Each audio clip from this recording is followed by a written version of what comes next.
Catus Maximus here, a little review of this Ryobi D47C. So this is a 4.5 amp, 1200 RPM. So this would actually fall into the category of a carpenter's drill, which is, for a quarter drill anyway, intermediate speeds, 1200 RPM. Gives you a balance of torque and power. It certainly isn't like, I didn't feel like digging up any for this video, such as the DeWalt's and Porter cables, etc. Many different 1200 RPM carpenter's drills from professional manufacturers. But what always set this apart was the fact that it's like a cordless drill version of, or a corded version of a cordless drill with the traditional type of torque limiting clutch. So, and that was, I think, the big deal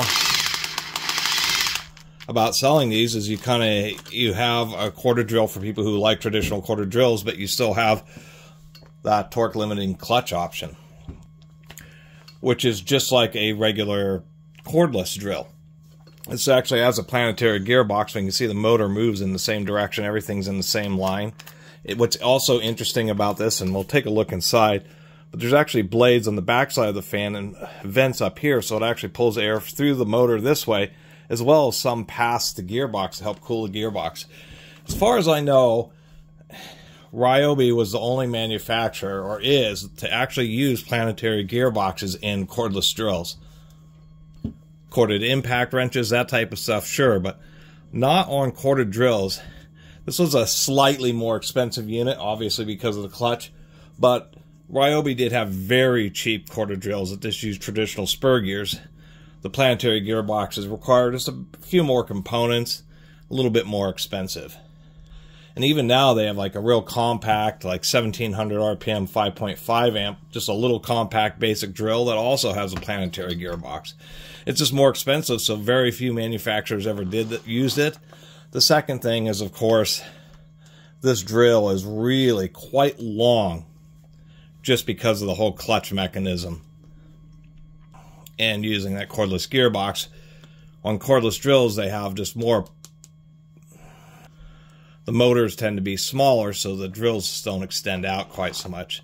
And being like cordless, it even has something that you just almost never see on a corded drill, is that you can put the reverse switch in the middle position and it locks out the trigger switch. It does have a lock on. Does have some bit storage on the bottom of the handle. There's been a few different versions of these clutch drills. This one does have a bubble level in the top, but unfortunately it's really far forward and it should be in the back because the bubble level doesn't work in a very common position, which is drilling straight down. So I like that they included that, but they kind of missed the point. Anyway, we'll take a look inside. These things have always kind of been interesting, and really the whole reason they sold these was people who just didn't want to deal with getting an expensive cordless drill set when they only use a drill occasionally, and so it still gives them the option of having that type of clutch in it. Of course, being a cheaper unit, you know, they've had some quality control issues on some of these. Some of them have failed quickly or even not even worked out of the box. But this one, you know, as far as I can tell, seems to work okay. The chuck, just a little bit of end play, and actually side-to-side play, it's pretty tight, so I'll at least give them some credit for that. Probably just due to all the sleeves and everything in this. Also, on I've reviewed that little newest green Ryobi. It actually had a ball bearing motor and a couple of ball bearings up in the front and the spindle, so we'll see what kind of bearings we have in this.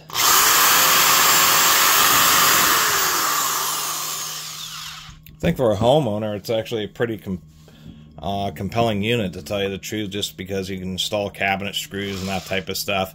You know, it has the most common complaints, which is, you know, it's due to the nature of a AC brushed motor, is people have a hard time controlling at lower speeds, and due to the way these triggers work, it's not really linear. You get very little power, and then the curve just starts going up like this. It doesn't go on a straight line, so people have you have a harder time getting really low speed, kind of high torque. You can see people try to go a reasonable speed, and then you really have to give it a lot of power. So as soon as it encounters a load, and you just have to get used to that.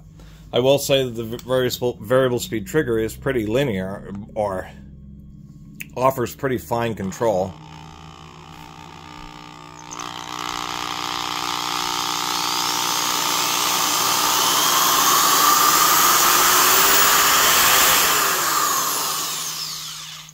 It isn't like step. Really cheap corded drills, and even cordless drills, they'll be like steps, but this actually offers, once again, pretty fine control. You know, decent strain relief. They even have like a little provision here, like vacuum cleaners, to kind of lock the cord together. So I just have to give them credit for that. Anyway, let's take a look inside. Really cheap, cheesy chuck, 3/8 spindle. Does have a lock screw. We'll see if we can't get that out. Lock screws are, of course, counter-threaded, so you'd... Wow.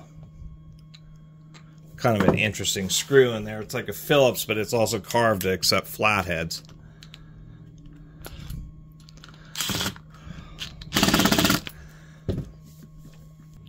That's what I mean by a weird screw. It's a Phillips head screw, but I guess that's just to kind of get it started, and then it has double slots. I don't really understand that. But then, of course, the chuck comes off normally. And I've had, it depends, you know, on newer drills it's actually pretty easy to get off the chucks, although many corded drills and even cordless drills are now, manufacturers are no longer using center screws just to make the spindle a little bit stronger and just eliminate the machining process of drilling a hole, having the screw. But those chucks tend to be torqued on really tight, and I've had some pretty tough to remove chucks, but something like this should be... Now that one's on there pretty darn tight. Had to use a bigger impact to get this thing off. 4 long machine screws hold on this kind of interesting plate here. That's what holds on this collar, and there's some notches in this part here which holds that, and this is the little pair of detents. And then those fit into these notches, so that what gives you the notches on the collar.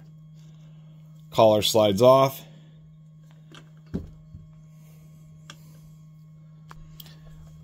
That's a kind of a nut. The collar, it's threaded inside this collar, and when you thread it down, this nut pushes down on this spring, which is what's engaging the clutch. We can see that there is indeed a ball bearing up there, so this is, interestingly enough, a ball bearing spindle. And what provides the stop is there's this little notch right there, which hits this little tang right here. So that's what stops it from completely unscrewing, where it stops at 1, and then when you twist it around, stops at the drill. So that's how the whole front end works. I mean, as far as the spring, we've got that, a couple washers. Interestingly enough, it's not in-house because it's a, actually there are plenty of plastic ones in cordless drills, so it's surprising to see this is cast aluminum on the front end. And that's always what's always been interesting. Inside, so this is pressing down these pegs. Behind them there's little ball bearings which press into a cam gear, so and these prevent it from slipping. So when the spring is softer than these things, and you can see the evidence of the cam gear as it pushes. So the harder that the spring pushes down on these little pegs, the harder it is for that little cam gear to slip. And that's how the clutch works. Really am surprised that it's ball bearing. That explains why the spindle's so tight, and the cast aluminum front end. And that's what's always been kind of weird about these Ryobis, is the fact that you actually end up having some build quality and stuff that seems kind of disproportionate. But let's get into the rest of it. Knock the screws out of this. There's actually 10 screws holding the casing together, which is quite a few, to tell you the truth.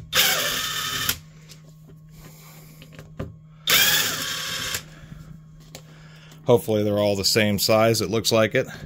They're not always, but usually they are.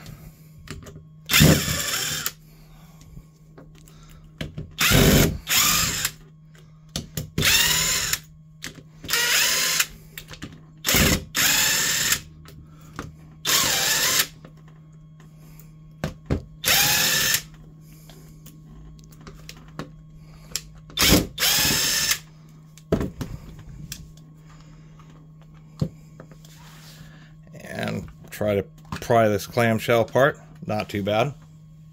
I mean, surprisingly, a lot of it's proper. We can see this kind of interesting, almost shimmer to the surface in there.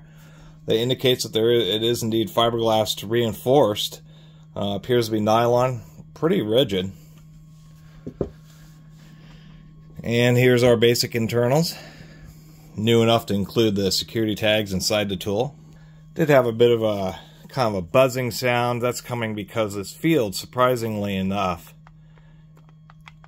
shouldn't quite have, should be a pretty tight fit, so that field is a little bit loosey-goosey in there. Otherwise, we do have brass brush guides. Pretty standard run-of-the-mill motor. Does have a ball bearing back there. And we can see the entire aluminum gear case there, so there explains the ventilation just to help keep it cool. And we can see this fan there. There's most of the air is coming through the motor, but there's those fins on the backside to once again pull air through that gearbox. Pretty basic switch there. Appears to be a 6 amp, so it's a little bit overrated. Pretty easy to replace the power cord. It's not like an overmolded strain relief.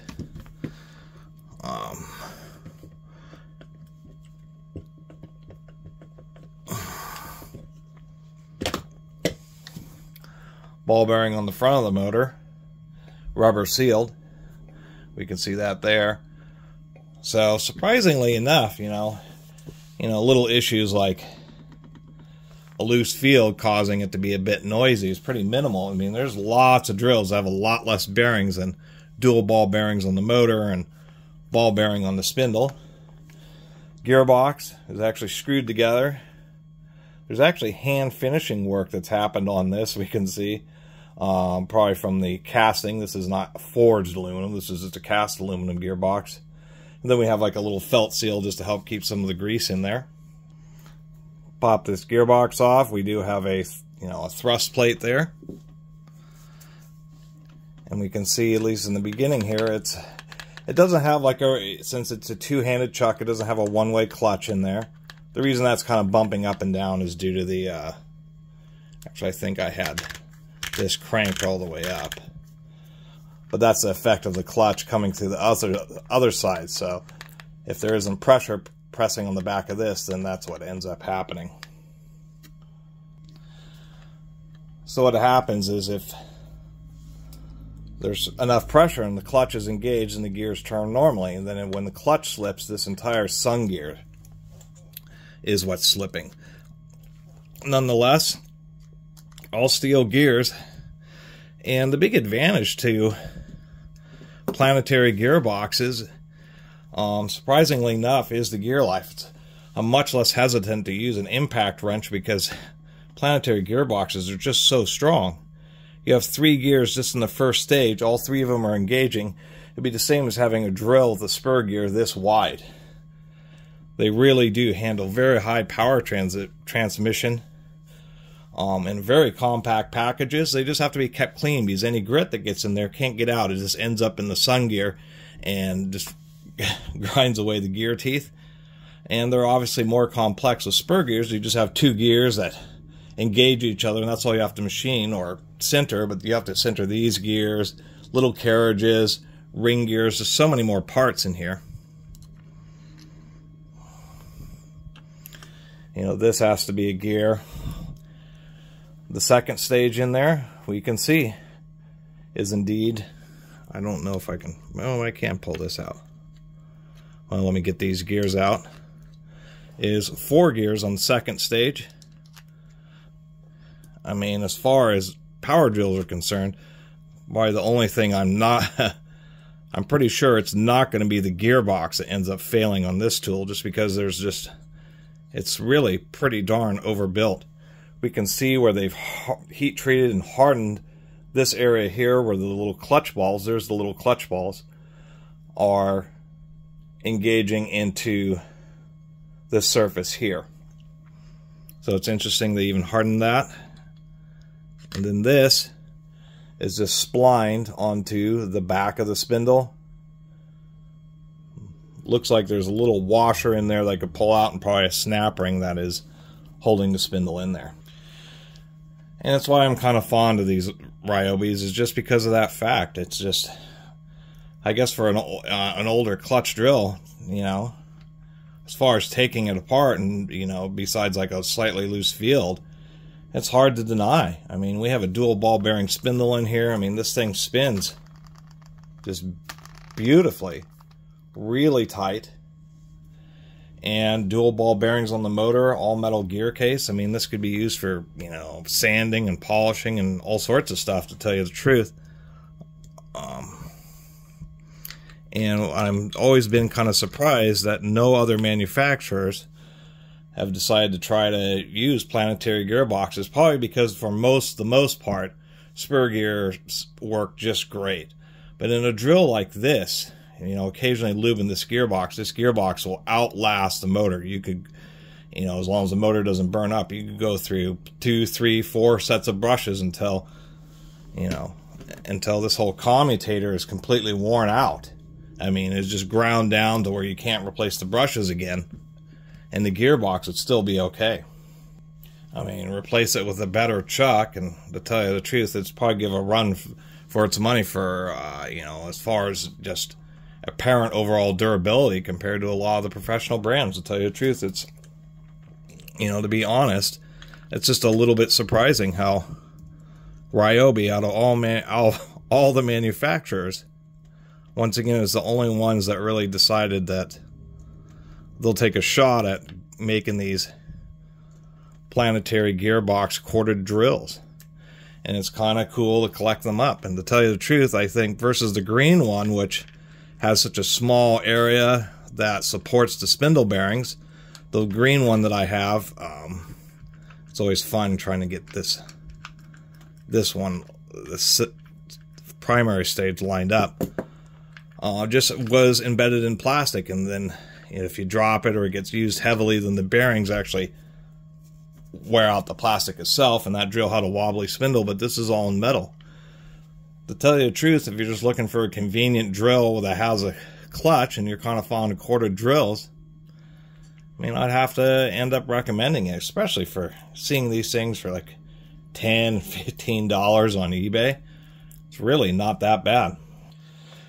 Got it back together, so that's about it for the long video on this Ryobi D47C.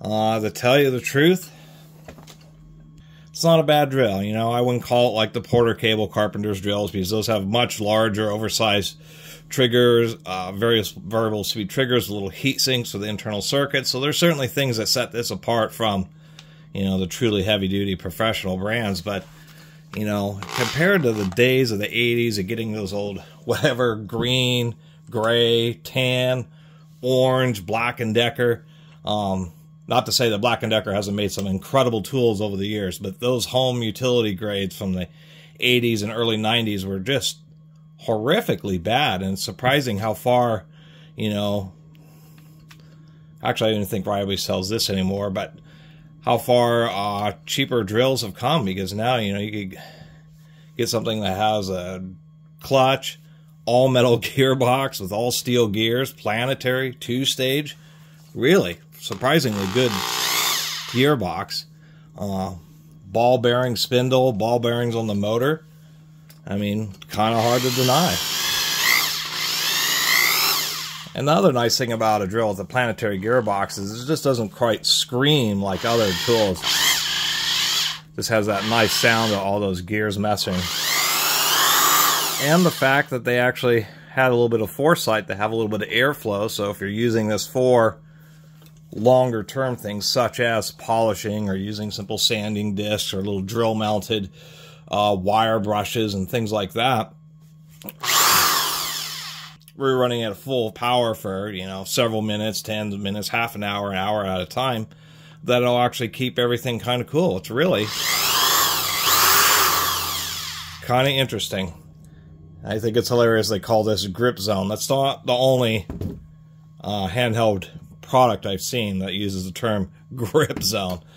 But the other products are nowhere near related to drills. Anyway, really appreciate everybody who's been watching. See you next time.